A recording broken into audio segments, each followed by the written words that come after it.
Bismillahirrahmanirrahim. Assalamualaikum warahmatullahi wabarakatuh. Kisah Siti Masyittah, syahid demi mempertahankan akidah. Siti Masyittah hidup pada masa Nabi Musa alaihissalam. Ia merupakan pembantu keluarga kerajaan Fir'aun, raja yang angkuh, kejam, dan mengaku dirinya sebagai Tuhan.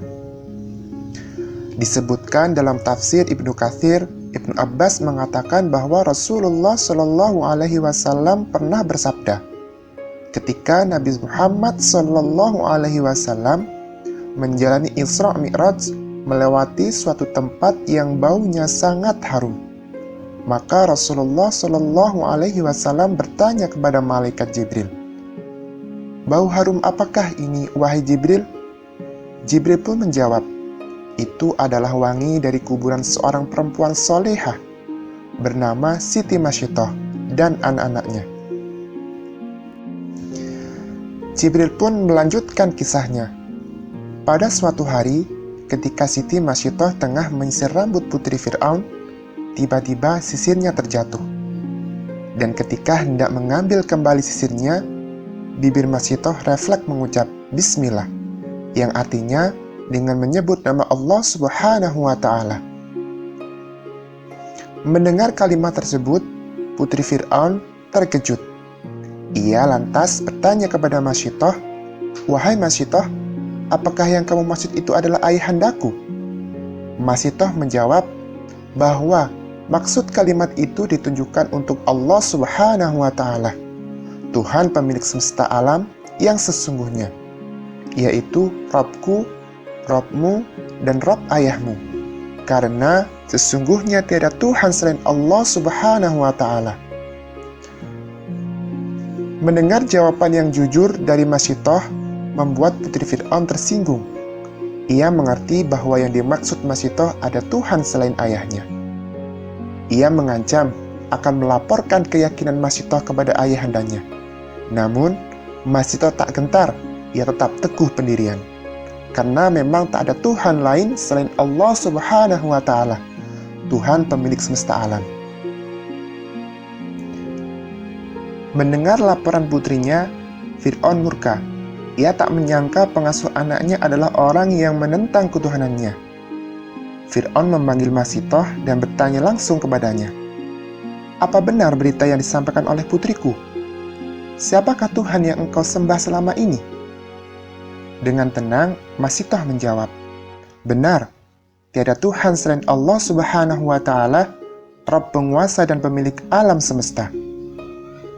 Jawaban itu membuat Fir'aun semakin murka. Amarahnya memuncak.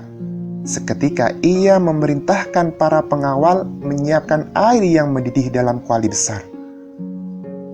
Fir'aun akan menggodok Masyittah beserta anak-anaknya. Ia memberi kesempatan pada Masyittah. Jika Masyittah mau mengakui Fir'aun sebagai Tuhan, maka Masyittah akan selamat berserta anak-anaknya. Namun, jika sebaliknya, maka nyawanya terancam. Masyittah tetap teguh pendirian. Ia tak gentar sama sekali. Karena ia memang yakin tak ada Tuhan yang berhak disembah selain Allah Subhanahu wa Ta'ala. Fir'aun memerintahkan para pengawal melemparkan satu persatu anak Masyittah ke dalam kuali besar yang mendidih. Hingga sampai pada giliran bayi yang berada dalam gendongan Masyittah, sempat membuatnya sedikit ragu. Ibu mana yang tega melihat anak-anaknya digodok dalam kuali yang panas?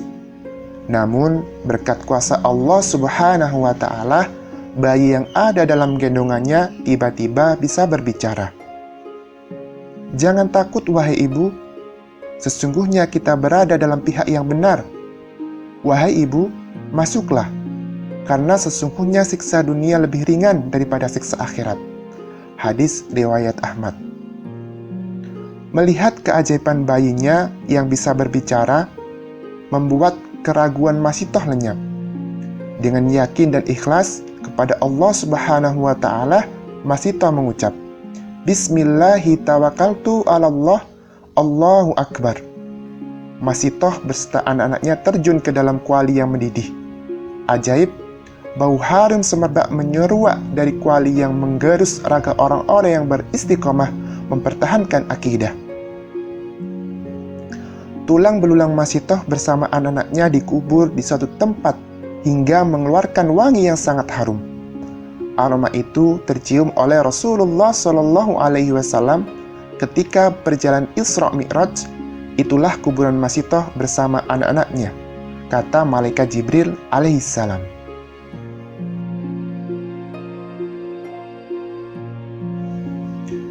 Demikianlah kisah Siti Masitoh. Dari kisah di atas dapat dipetik hikmah tentang ketegaran Masitoh di atas keimanan dan ketakwaan kepada Allah Subhanahu wa Ta'ala. Ia amat sabar menghadapi cobaan keimanan meski maut mengancam. Maka ia pun enggan menjual belikan keimanan hanya karena takut mati, apalagi hanya karena urusan duniawi. Masitoh yakin bahwa keimanan dan ketakwaan yang dijaga hingga akhir hayat, maka balasannya adalah surga. Seperti halnya dalam surat Quran Ali Imran ayat 102. Dan janganlah sekali-kali kamu mati melainkan dalam keadaan sebagai orang muslim. Dan juga Quran surat 13 ayat 24. Keselamatan atas kalian berkat kesabaran kalian. Wallahu a'lam bishawab. Sebelum kita beranjak dari channel ini, jangan lupa like, komen, dan subscribe agar channel dakwah ini dapat terus berkembang dan istiqomah. Wassalamualaikum warahmatullahi wabarakatuh.